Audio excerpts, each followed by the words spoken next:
Ödün dostlar bilendirler, yaşkan nere odanır mı? Bah! Gelmezler beni borcuk var, boşuna dur yerler.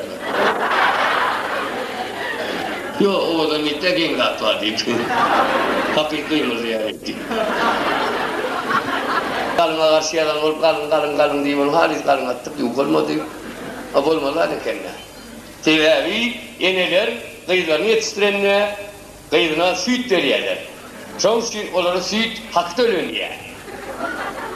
Enelere şeyler mi? Kıyılan enelerine süt hakta ölünüyor, hamana oğlunun enele salyer köleleniyor. Son hal oldular. Nereden kalına yalan oldu. Oğlan hele öldüm kıyarım. Olmadan itmin diyelim yok kendine.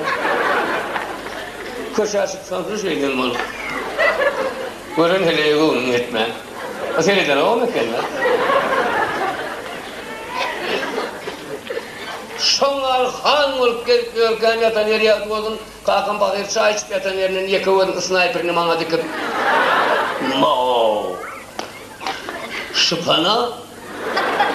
Sena tuğulemi iki ayaklı bir kuşunla diyen yali. Esi olayıpsın. Sen öğreyecek ne diye dedi.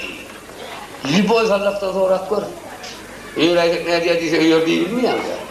Yok son bilen yok kule. Onu bırvada deyip bana nokta. Ay kaka koysan ay. Yaşının mı?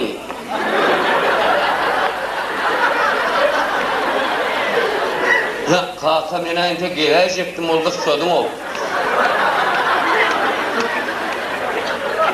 Ay kaka. Yekep yok orada yaz deyiptirler. Sen o yanında yaşayan olursan bileyen nesin?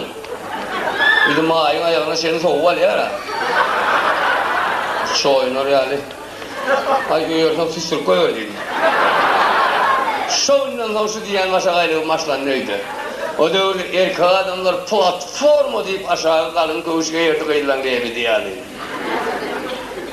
Hakan bir fırlap duran platformadan 4 santim toplurup geçen vadalıyla geyleyen yumuşak kaloştan 5 santim toplurup yerin ayağızından bir gayı taptılar.